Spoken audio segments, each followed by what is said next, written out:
जय हिंद साथियों, स्वागत है आपके इस यूट्यूब चैनल पर। तो आज हम सब डिस्कस करेंगे एसएससी शरण सर के द्वारा जो लिखित एनसीईआरटी बुक से लिया गया इम्पोर्टेंट पॉइंट जो एनसीईआरटी 360 डिग्री कक्षा 6 से लेकर के 12 तक का जो लॉन्च हुआ है बुक, ठीक है। तो उसका हम लोग आज डिस्कस करेंगे जो कि क्लास 6 का अब वो भी हिस्ट्री, ठीक है। क्लास 6 का हिस्ट्री इतिहास। और आज इससे पहले वाली वीडियो में जो हम लोग देख चुके थे वो विषय सूची, सारा विषय सूची कौन सा क्लास 6 में चैप्टर कौन कौन सा आता है वो सब देख लिए थे। 6 से लेकर के 12 तक का सभी विषय सूची को हम लोग इसका अध्ययन कर लिए थे। तो आज हम लोग कक्षा 6 का इतिहास पढ़ेंगे और अध्याय 1 का। और अध्याय 1 में क्या है चैप्टर, क्या, कब, कहाँ और कैसे, जो कि विषय सूची में भी बताए थे। सबसे पहली बार जो पढ़ेंगे क्लास 6 में प्रारंभिक कथन, क्या, कब, कहाँ और कैसे, ये पढ़ेंगे। तो आज वहीं से शुरू करेंगे। प्राचीन काल में लोग किस नदी के किनारे रहते थे? नर्मदा नदी के किनारे रहते थे। तो चलिए आज इसका डिस्कस जो है वो भी देख लेते हैं। इसका डिस्कस क्या कर रहा है कि लोग कहाँ रहते थे। तो मानचित्र 1, ये कहाँ लिया है इसका डिस्कशन कहाँ से उठाया गया है क्वेश्चन? तो क्लास 6 से चैप्टर 1, पहला चैप्टर का page number 1, page number first से ही ये क्वेश्चन लिया गया है। कौन सा? ये क्वेश्चन, प्राचीन काल में लोग कहाँ रहते थे। तो इसमें दिया गया है कि नर्मदा, मानचित्र 1 पृष्ठ 2 में नर्मदा नदी का पता लगाओ, और पता लगाने के लिए बोल रहे हैं। और कई लाख वर्ष पहले से लोग इस नदी के किनारे रहते थे। कई लाख वर्ष मतलब प्राचीन काल से ही लोग रहते थे, ठीक है। तो क्वेश्चन नंबर 2 में क्या करा है? निम्नलिखित में से सही कथन का चयन करें, सही कथन का, ठीक है। तो ये कोड दे दिया है, क्या दिया है कि 1 नंबर में दिया है प्राचीन काल में लोग गंगा नदी के तट पर रहते थे। तो ये गलत है, ये गंगा नदी के तट पर नहीं रहते थे। कहाँ रहते थे? नर्मदा नदी के तट पर रहते थे, ठीक है। तो फिर ये तो गलत हो गया। अब दूसरा नंबर में देखते हैं, ये लोग अपने भोजन के लिए जड़ों, फलों और जंगलों से उत्पादों के संग्रह करते थे। संग्रह मतलब जमा करते थे, और जमा करने के बाद उसको यूज करते थे, ठीक है। तो ये तो सही है, 2 नंबर सही है। तो इसमें बोल रहा है कि कौन सा कथन सही है, सही चयन करने के लिए बोल रहे हैं। तो बी सही है, ठीक है। तो इसका डिस्कस देख लेते हैं। तो ये 6 चैप्टर पहला से और पेज नंबर 1 से क्वेश्चन उठाया गया है। कौन सा? एनसीईआरटी बुक से। तो इसमें किया गया है कि मानचित्र 1 पृष्ठ 2 में नर्मदा नदी का पता लगाओ। कई लाख वर्ष पहले से लोग इसी नदी के तट पर रहते थे। कौन सा नदी? नर्मदा नदी के तट पर रहते थे। यहाँ रहने वाले आरंभिक लोग में से कुछ कुशल संग्राहक थे। कुशल मतलब अच्छे तरीके से संग्रह करते थे, जो आसपास के जंगलों की विशाल संपदा परिचित थे। संपदा मतलब विशाल, जितना भी जंगल है उसके बारे में पूरी तरह से उसको जानकारी था। उस लोगों को, उस व्यक्ति को क्या जानकारी था? सब चीज़ के बारे में, कि क्या यहाँ पर मिलता है, क्या चीज़ खाया जाता है, किसको खाया जाता है, ठीक है। अपने भोजन के लिए वे जड़ को खाया जाता है, वो जड़, फलों तथा जंगल के अन्य उत्पादों का यहीं से संग्रह किया करते थे, ठीक है। जड़, फूल, कंद, मूल, ये सब क्या, ये सब जो है वो जंगल से ही लाया करता था। और उसको मतलब एक जगह संग्रह करके जहाँ पर वो रहते थे, दूर दूर जंगल में जाते थे, वहाँ से ढूंढ के लाते थे, कुछ ना कुछ खोज के लाते थे। और वो जिस जगह, जिस स्थान पर उसका परिवार रहता था, लोग रहता था, वहाँ पर आकर के वो उसका भोजन करते थे। वे जानवरों का आखिर भी करते थे। आखिर मतलब शिकार, ठीक है। जानवर का भी शिकार करते थे। सही है। तो ये यहाँ से यहाँ तक जो है एनसीईआरटी बुक से जो पेज नंबर 1 से लिया गया है, तो वो दिया गया इसमें, ठीक है। तो ये इम्पोर्टेंट है, ये सब आप लोग को याद रखना है। अब क्वेश्चन नंबर 3, क्वेश्चन नंबर 3 में क्या कर रहा है कि निम्नलिखित में कौन से सुलेमान, ठीक है, सुलेमान और किरथर पहाड़ियों स्थित हैं। सही है कि कौन सा स्थान, किस जगह सुलेमान और किरथर पहाड़ियों स्थित हैं? कहाँ? इसका आंसर हो जाएगा उत्तर पश्चिम में सुलेमान और किरथर पहाड़ियों स्थित हैं। सही है। अब इसका डिस्कशन देख लेते हैं। अब तुम उत्तर पश्चिम की सुलेमान, ठीक है, उत्तर पश्चिम की सुलेमान और किरथर पहाड़ियों को पता लगाओ, ठीक है। यानी कि रहता कहाँ है? उत्तर पश्चिम में। क्या उत्तर पश्चिम में क्या है? उत्तर से पश्चिम तक में क्या है? सुलेमान और किरथर पहाड़ी का जो है मिलता है, ठीक है। अब क्वेश्चन नंबर 4 का, क्वेश्चन नंबर 4 में कह रहा है कि निम्नलिखित में से कौन से कथन सही नहीं है। तो वहाँ क्वेश्चन नंबर 2 या 3 में 2 में कह रहा था कि कौन सा कथन सही था, और क्वेश्चन नंबर 4 में क्या कर रहा है कि क्वेश्चन नंबर 4 में कौन सा कथन सही नहीं है, यहाँ उल्टा सही नहीं है। तो पहला नंबर देख लेते हैं, पहला का कोड दिया गया, स्त्री और पुरुषों ने सबसे पहले चावल को उपजाना प्रारंभ किए थे, ये गलत है। स्त्री और पुरुष में सबसे पहली बार जो उपजाना शुरू किए थे वो कहाँ, क्या शुरू किए थे, गेहूँ। तो एनसीईआरटी बुक में क्लास 6 में दिया गया है, जो पढ़े हैं उसमें क्या दिया गया है कि गेहूँ सबसे पहली बार जो उपजाना खेती करना शुरू किया था वो गेहूँ का खेती, गेहूँ और जौ का खेती शुरू किए थे। और ये कहाँ से शुरू किए थे, मेहरगढ़ से, ठीक है। तो ये तो गलत है, एक नंबर गलत है। इसमें बोल रहा है कौन सा कथन सही नहीं है, तो ये तो ठीक है, एक नंबर गलत है, ये सही नहीं है। अब 2 नंबर में सही है या गलत, तो ये देख लेते हैं। उन्होंने भेड़, बकरी और गाय, बैल जैसे पशुओं को पालतू बनाया, ठीक है, ये सही है, क्योंकि सबसे पहली बार जो है कुत्ता के साथ साथ भेड़, बकरी और गाय ये पालतू बनाया गया था, ये तो सही है। तो क्वेश्चन में बोल रहा है कौन सा कथन सही नहीं है, तो सही नहीं है एक, तो एक किस में है, ए में, ठीक है, तो ये सही है, ए आंसर हो जाएगा। अब इसका डिस्कर्स भी देख लेते हैं, क्या बता रहा है। अब तुम उत्तर पश्चिम की सुलेमान और किरथर पहाड़ियों का पता लगाओ। इसी क्षेत्र में कुछ ऐसे स्थान हैं, सही है, कुछ ऐसे स्थान हैं जहां लगभग 8000 वर्ष पूर्व स्त्री पुरुष ने सबसे पहली बार गेहूं और जौ, याद रखना है, क्या बोलना, उत्तर पश्चिम, उत्तर यानी कि उत्तर साइड में, और पश्चिम यानी कि इधर पाकिस्तान साइड में, जो मेहरगढ़ है पाकिस्तान में है। अभी पाकिस्तान मतलब पहले पाकिस्तान जो था हमारे देश में ही था, तो अब मेहरगढ़ पाकिस्तान में चला गया है, तो वो पश्चिम में आता है, उत्तर में इधर कश्मीर तरफ आता है। तो पश्चिम से लेकर के उत्तर तक, यानी कि उत्तर पश्चिम साइड में जो सुलेमान और किरतन है उसी के बीच में मेहरगढ़ है, उसी के पश्चिम साइड में ही मेहरगढ़ है, और मेहरगढ़ में ही गेहूँ और जौ का फसल को उपजाना आरम्भ किया था। उन्होंने भेड़, बकरी, कुत्ता नहीं बोला है, इसमें लिखा है, लेकिन इसका क्या कुत्ता भी होगा, क्योंकि कुत्ता, भेड़, बकरी, सबसे पहली बार कुत्ता, भेड़, बकरी, कुत्ता के साथ साथ भेड़, बकरी और गाय को भी रखा जाता था, पालतू बनाना शुरू किया, ठीक है। अब क्वेश्चन नंबर 5 में क्या बता रहा है, निम्न में से कृषि का विकास किस क्षेत्र में देखने को मिलता था, ठीक है। तो कृषि का विकास यानी कि अधिक विकास किस क्षेत्र में हुआ था, तो वो कहाँ हुआ था, ये विंदी में हुआ था, ठीक है, ये विंदी में हुआ था, याद रखना है। चलिए इसका डिस्कस देख लेते हैं। उत्तर पूर्व में गारो तथा मध्य भारत में विंध्य पहाड़ियों, ठीक है, ये विंध्य जो है विंध्य पहाड़ियों का पता लगाओ। ये कुछ अन्य ऐसे क्षेत्र थे जो कृषि का विकास हुआ, इस क्षेत्र में कृषि का अधिक से अधिक विकास हुआ था प्राचीन काल में, जहाँ सबसे पहले चावल उपजाया गया। वे स्थान विंध्य के उत्तर में स्थित है, ठीक है, याद रखना, ये चावल जो है उत्तर में, कहाँ, उत्तर में स्थित है, कहाँ, किस स्थान पे, विंध्य। तो उधर जो है अधिक विकास हुआ है, क्या चीज़ करने का, खेती करने का, उत्तर साइड में किधर, यूपी हुआ, ये मतलब कि कश्मीर के नीचे जितना भी क्षेत्र है वो सब विंध्य के क्षेत्र में आता है, विंध्य पहाड़ी के क्षेत्र में यूपी भी आता है, जो कि चावल का खेती जो हुआ था कोल्डियावा में हुआ था, ठीक है। सबसे पहली बार अगर क्वेश्चन ये भी पूछेगा कि चावल का खेती सबसे पहली बार कहाँ साक्ष्य मिला था या कहाँ खेती हुआ था, तो वो कोल्डियावा में हुआ था, जो कि यूपी में। 6 नंबर में क्वेश्चन 6 नंबर, निम्नलिखित में नदियों और सहायक नदी को मिलान करें, ठीक है। क्वेश्चन 6 में क्या करें कि सहायक नदी कौन कौन सा है वो मिलान करें, तो देख लेते हैं क्या दिया है। गंगा नदी का सहायक नदी कौन सा है,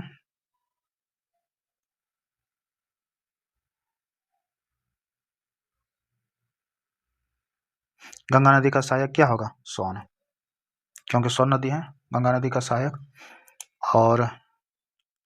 और फिर 2 नंबर में क्या है, सिंधु नदी का सहायक नदी क्या है, चिनाब, ठीक है। और 3 नंबर में क्या बोल रहा है, कृष्णा नदी का सहायक नदी क्या है, मूसी। और फिर यमुना नदी का सहायक नदी क्या होगा, चंबल। तो ये मिलान था।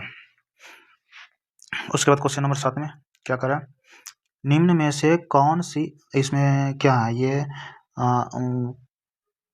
इसमें इसमें इसमें कौन सा होगा, एक का बी, ठीक है, दो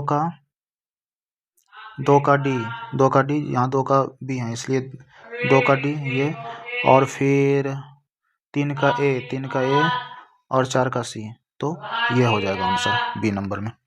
उसके बाद क्वेश्चन नंबर 7 में क्या करना, निम्न में से कौन सी पहाड़ियाँ उत्तर पूर्व में स्थित है। ठीक है, पहले जो था उत्तर पश्चिम में था, जो कि उत्तर पश्चिम में था, जो कौन सा पहाड़ी था, ये सुलेमान और किरथर पहाड़ी था। लेकिन इस बार जो बोल रहा है उत्तर और कहाँ, पूर्वी क्षेत्र में कौन सा पहाड़ियाँ, तो ये हो जाएगा गारो पहाड़ी सी नंबर में। यह कौन सा पहाड़ी हो जाएगा, गारो पहाड़ी। उत्तर से लेकर के पूर्वी क्षेत्र में जो है वो गारो पहाड़ी है।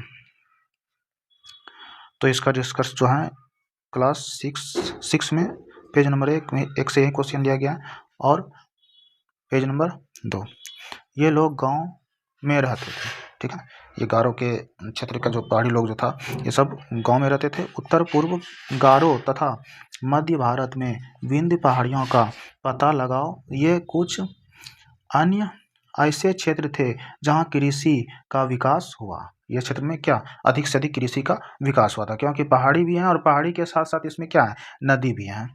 जहां सबसे पहले चावल उपजाया वे स्थान विंध्य के उत्तर में स्थित थे। ठीक है, विंध्य के उत्तर, विंध्य पहाड़ी जो है उत्तर क्षेत्र में स्थित है। विंध्य ये साइड हो गया और उत्तर साइड, विंध्य जो है दक्षिण साइड हो गया और उसके उत्तर क्षेत्र में विंध्य पर्वत हो गया, और उसी के पास जो है कोल्डियावा जो है वहां पर हो गया, जो कि चावल का खेती उपजाया था।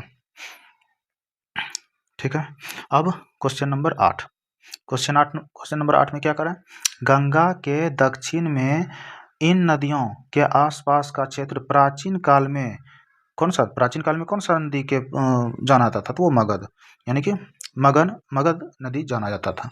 गंगा नदी के दक्षिण में इन नदियों के आसपास का क्षेत्र प्राचीन काल में मगध जाना जाता था, यानी कि क्षेत्र कौन सा, मगध क्षेत्र जाना जाता था। सही है।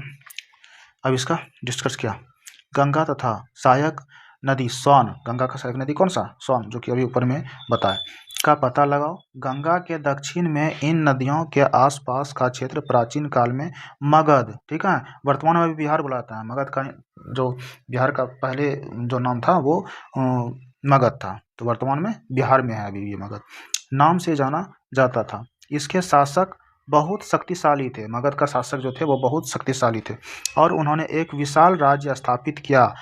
जैसे देश के अन्य हिस्सों में भी इसे ऐसे राज्यों की स्थापना की थी। ठीक है, जो मगध का तो करते ही थे, मगध का राज्य करते ही थे, लेकिन उसके साथ साथ अन्य सब जो क्षेत्र हैं वो सब भी जीत लिए थे। उसके बाद क्वेश्चन नंबर 9, क्वेश्चन नंबर 9 में क्या है, निम्नलिखित में से कौन उपमहाद्वीप की प्राकृतिक सीमा नहीं बनाता है। ठीक है, तो कौन सा क्षेत्र में सीमा नहीं बनाता था, उपमहाद्वीप की प्राकृतिक सीमा नहीं बनाता है, कौन सा, ये बांध। ठीक है, इसका डिस्कस देख लेते हैं, निम्नलिखित में से कौन उपमहाद्वीप की प्राकृतिक सीमा नहीं, उपमहाद्वीप बांध जो है वो प्राकृतिक सीमा नहीं बनाती। एक बार फिर से मानचित्र 1 को देखो, पहाड़ियाँ, पर्वत और समुद्र इस उपमहाद्वीप की प्राकृतिक सीमा का निर्माण करते हैं। हालांकि और इतना सब पता होना चाहिए कि प्राकृतिक सीमा किसे कहते हैं, जो कि मतलब कोई व्यक्ति नहीं बनाया है वो सीमा को, या कोई गांव भी नहीं है, कोई शहर भी नहीं है, कोई देश भी नहीं है, वो प्रकृति यानी भगवान द्वारा जो रचित है, पहाड़ पर्वत जो भी है, नदी सागर, वो उसी को प्राकृतिक सीमा कहेंगे। तो हालांकि लोगों के लिए इन सीमाओं को पार करना आसान नहीं था। ठीक है, ये जो बहुत ऊंचा पहाड़ जो था उसमें पार करना असंभव वाली बात था। जिन्होंने ऐसा चाहा वे ऐसा कर सके, वे पर्वतों की ऊंचाई को छू सके तथा गहरे समुद्रों को पार कर सके। उपमहाद्वीप के बाहर से भी कुछ लोग यहाँ आए और यहीं बस गए। ठीक है। कुछ लोग यहाँ आए और यहीं पर बस गए, कहाँ, भारत में, और मगध क्षेत्र में ज़्यादातर आदमी जो दूसरे क्षेत्र में आकर के बसे थे। लेकिन इसको पार करने के लिए जो था, जो मतलब प्राकृतिक सीमा है, वो बहुत ऊंचे ऊंचे पहाड़ पर्वत ये सब जो है, मतलब उसमें पार करना असंभव वाली बात है। नंबर 10 में क्या बता रहा है, निम्न में से कौन सा देश दक्षिण एशिया, हम लोग एशिया के क्षेत्र में भी आते हैं, लेकिन दक्षिण एशिया उप महाद्वीप, और कौन सा उप महाद्वीप, उप महाद्वीप मतलब कि जो जिसके तट पर सागर हो, समुद्र हो, ये सब उप महाद्वीप कहेंगे। उप महाद्वीप का एक देश नहीं है, ठीक है। तो पाकिस्तान, पाकिस्तान तो एशिया के क्षेत्र में आता है, लेकिन पाकिस्तान के पास क्या है सागर है। फिर श्रीलंका, श्रीलंका भी उप महाद्वीप के अंतर्गत आता है। और फिर चीन, चीन तो नहीं आता है, क्योंकि चीन जो है उत्तरी क्षेत्र में है। उत्तरी क्षेत्र में कहाँ, भारत के सटा हुआ उत्तरी एशिया आता है। और बांग्लादेश, बांग्लादेश तो बांग्लादेश के सीमा में तो उप महाद्वीप के अंतर्गत आता है। तो ये हो जाएगा आंसर सी, ठीक है, जो कि चीन है। और इसका डिस्कस एशिया आधुनिक भारत, एशिया के अंतर्गत कौन कौन आता है, भारत, आधुनिक भारत आता है, और पाकिस्तान, बांग्लादेश, नेपाल, भूटान, श्रीलंका और अफगानिस्तान, ईरान, चीन तथा म्यांमार आदि पड़ोसी देश को दर्शाता है, ठीक है। ये सब तो एशिया के अंतर्गत आता ही आता है। लेकिन इस सब में म्यांमार, म्यांमार भी, उसमें भी जो सागर है वो भी है। अफगानिस्तान, अफगानिस्तान तो नहीं है, वो तो उसके पास सागर तो नहीं है। लेकिन बांग्लादेश, लेकिन इसमें से जो बोला दक्षिण उप महाद्वीप जो है, उप महाद्वीप कौन सा, चीन आ जाएगा, ठीक है। क्वेश्चन नंबर 11 क्या है, निम्नलिखित में से कथन का चयन करें, ठीक है। कुछ दिया गया है। पहला, पहाड़ियाँ, पर्वत और समुद्र इस उप महाद्वीप की प्राकृतिक सीमा का निर्माण करते हैं, ठीक है। एक नंबर में क्या बताया, पहाड़ियाँ, पर्वत और समुद्र इस उप महाद्वीप की प्राकृतिक सीमा का निर्माण करते हैं। 2 नंबर में समुद्र, पहाड़ियाँ और पर्वतों से बटे होने के कारण इसे उप महाद्वीप कहा जाता है। समुद्र, पहाड़ियाँ, समुद्र तो ठीक है, पहाड़ियाँ और पर्वतों से बटे रहने पर इसे क्या, उप महाद्वीप, ये सही है, ठीक है। और ये भी सही है, पहाड़ियाँ, पर्वत और समुद्र इस उप महाद्वीप की प्राकृतिक सीमा का निर्माण करते हैं, सही है। इसमें पहाड़ी होना चाहिए, पर्वत होना चाहिए, यानी पर्वत और समुद्र, समुद्र का यानी कि ये जो सागर है वो तो होना ही चाहिए, तभी तो वो उसको उप महाद्वीप कहेंगे। और 1 नंबर भी सही है, 2 नंबर भी सही है। 3 नंबर में क्या है, प्राचीन काल के लोग पत्थर को तराशने, तराशने मतलब उसका डिजाइन बनाना, काट काट करके उसको डिजाइन बनाना, संगीत रचने और भोजन बनाने के तरीके के बारे में एक दूसरे के विचार को अपनाते थे, सही है। एक दूसरे, यानी कि हम अगर जो चीज़ अगर पता कर लिए कि ये चीज़ हम आज न्यू चीज़ पता किए, तो वो हम किसी अन्य व्यक्ति को भी बताएंगे। तो ये विचारों का आदान प्रदान भी उस समय था, किस समय, प्राचीन। अगर विचारों का आदान प्रदान नहीं रहता तो आग का खोज हुआ तो वो कैसे इतना फैल पाता अभी तक में। एक आदमी अगर कोई या 2 आदमी, कोई अगर व्यक्ति आग का खोज किया या आग का पता लगाया तो दूसरे आदमी को बताएगा, तभी तो इतना फैल गया, इतना पता चला सभी जगह के लोगों को।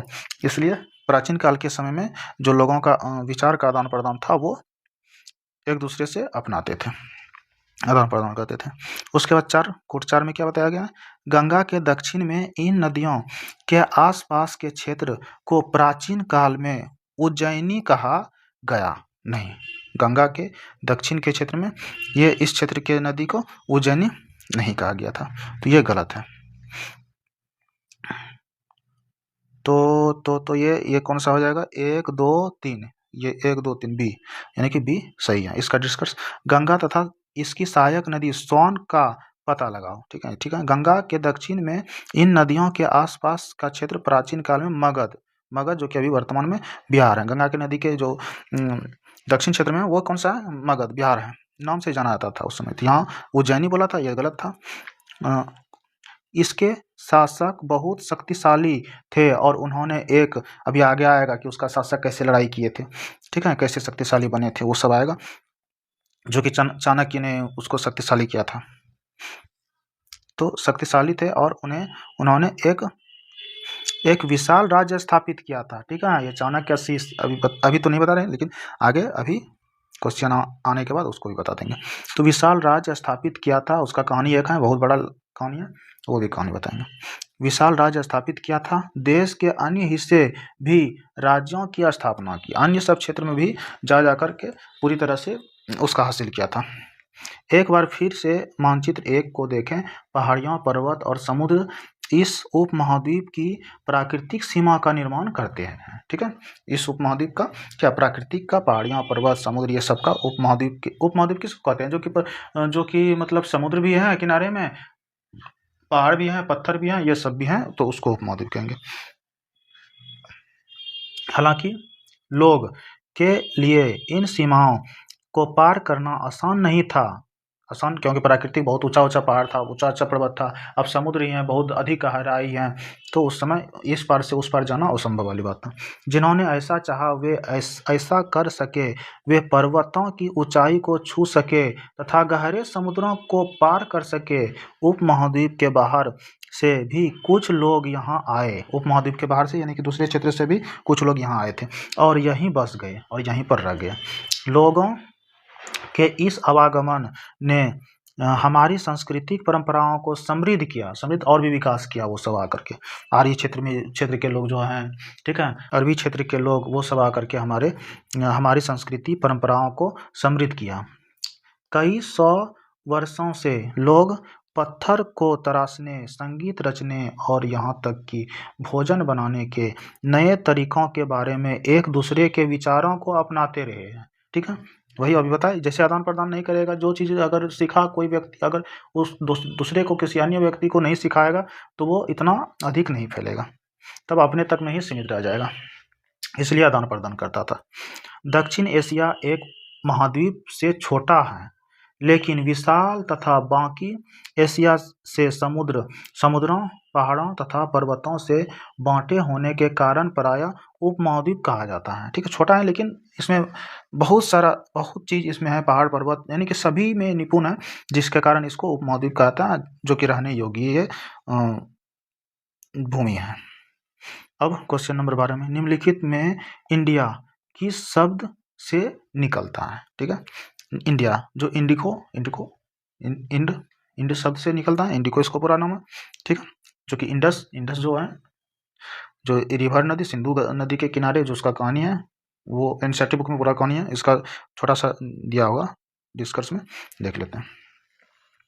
अपने देश के लिए हम प्रायः इंडिया तथा भारत जैसे नामों का प्रयोग करते हैं। इंडिया शब्द इंडस से निकला है, जिसे संस्कृत में सिंधु कहा जाता है। ठीक है, जो अरबी लोग आकर के सिंधु नदी के किनारे बसना शुरू किया था ना, तो वो लोग जो है सिंधु नदी को इंडस कहा जाता था, उसी के नाम पर इंडिया रखा गया नाम।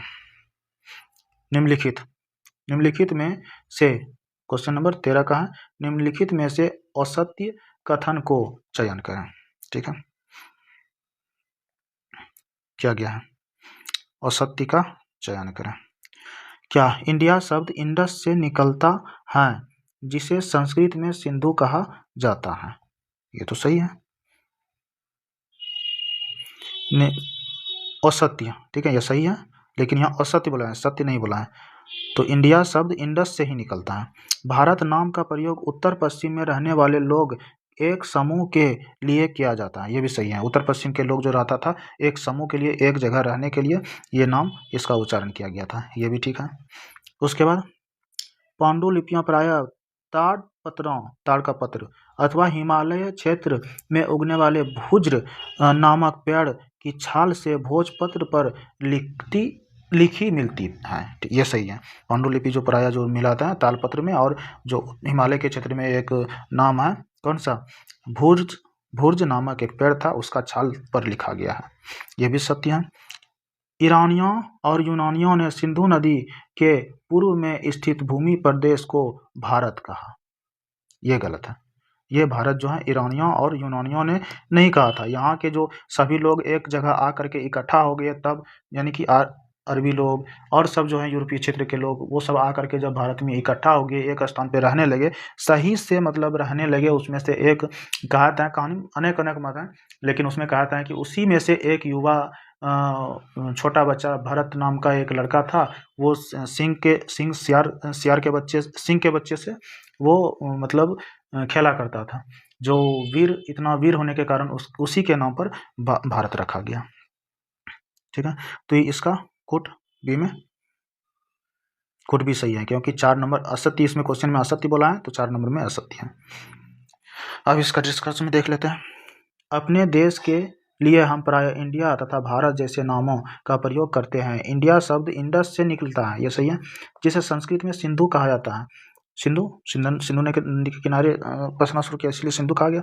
अपने एटलस में ईरान और यूनान का पता लगाओ। लगभग 2500 वर्ष पूर्व उत्तर पश्चिम की ओर से आने वाले ईरानियों और यूनानियों ने सिंधु को हिंदोस, ठीक है, गलती हिंदोस अथवा हिंदोस, ठीक है, कहाँ, किस क्षेत्र, ईरानी या यूनानी लोग, हालांकि अरबी के क्षेत्र भी आए थे, अरबी के भी लोग आए थे, लेकिन उसमें से अधिक जो लोग आते थे ईरानी और यूनानी लोग भी आते थे, सिंधु नदी के किनारे रहना शुरू किए, तो इसको हिदोस कहा गया, हिदोस अथवा हिंदोस।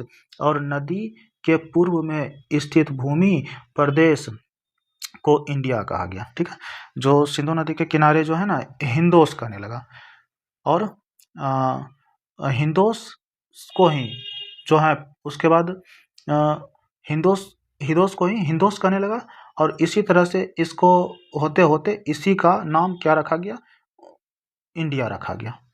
भारत नाम का प्रयोग उत्तर पश्चिम में रहने वाले लोगों के एक समूह में लिए गया जाता था।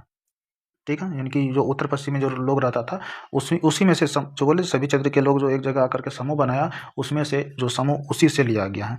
कैसे लिया गया है देखो, इस समूह के उल्लेख संस्कृत की आरंभिक लगभग 3500 वर्ष पुरानी कृति ऋग्वेद में मिलता है। बाद में इसका प्रयोग देश के लिए होने लगा। ठीक है, ये कहाँ, ऋग्वेद में मिलता है। अलग अलग मत है, बोले अभी अलग अलग, कोई कहता है कि वही भरत नाम का एक युवा बच्चा था, वो शेर के बच्चे से खेलता था उसके वीर के नाम पर, और कोई किसमें क्या, ये संस्कृत के आरंभिक 3500 पुरानी जो ऋग्वेद का बुक है उसमें मिला गया है भारत का नाम। अतीत की जानकारी हम कई तरह से प्राप्त कर सकते हैं। इनमें से एक तरीका अतीत में लिखी गई पुस्तकों को ढूंढना, ठीक है, और उसका पढ़ना, उसको पढ़ करके पता लगाते हैं कि अतीत में क्या क्या हुआ था, क्या क्या नाम था, कैसे कैसे लोग रहते थे। यह पुस्तक हाथ से लिखी होने के कारण पांडुलिपि कही जाती है। ये हाथ से जो लिखी, पहले टाइपिंग का तो व्यवस्था नहीं था, इसलिए वो हाथ से लिखा गया था वो पुस्तक को, इसलिए इसको पांडुलिपि कहा गया। अंग्रेजी में पांडुलिपि के लिए प्रयुक्त होने वाला मैन्यूस्क्रिप्ट शब्द लेटिन शब्द का मेनू, जिसका अर्थ हाथ है, से निकला है। ये पांडुलिपियां प्रायः ताड़पत्रों अथवा हिमालय के क्षेत्र से भुर्ज नामक पेड़ की छाल से विशेष तरीके से तैयार भोजपत्र पर लिखी मिलती है। ठीक है, इस तरह से लिखते थे, ताड़ के पत्र से, या तो हिमालय के पर्वत में एक पेड़ जो है भुर्ज नामक पेड़ जो है उसका छाल निकाल कर इसका लिखा करते थे। क्वेश्चन नंबर 14 में, पांडुलिपि निम्न में से किस पेड़ की छाल से बने हैं? तो अभी जो है ये कौन सा, भुर्ज नामक पेड़ की छाल, जो कि हिमालय के क्षेत्र में मिलता है। ये हाथ से निकला है। ये पांडुलिपि प्रायः ताड़ पत्रों अथवा हिमालय के क्षेत्र से उगने वाले भुर्ज नामक छाल से भोजपत्र बनाता था। ठीक है, क्वेश्चन नंबर 15 में क्या करा है, निम्नलिखित में पांडुलिपि प्राप्त होती है। ठीक है, पांडुलिपि प्राप्त होती है किससे, मंदिरों और विहारों में। इतने वर्ष इनमें से पांडुलिपि को कीड़ों ने खा लिया, मतलब जो लिखा गया था किताब या छाल में, वो कहाँ, ताड़पत्र या छाल में कीड़ा ने खा लिया तथा कुछ नष्ट कर दी गई। फिर भी ऐसी कई पांडुलिपि आज भी उपलब्ध हैं। प्रायः ये पांडुलिपियां मंदिरों और विहारों में प्राप्त होती है। ठीक है, तो आज इतना ही, बाकी क्वेश्चन नंबर 16 से नेक्स्ट वीडियो में हम लोग इसका अध्ययन करेंगे।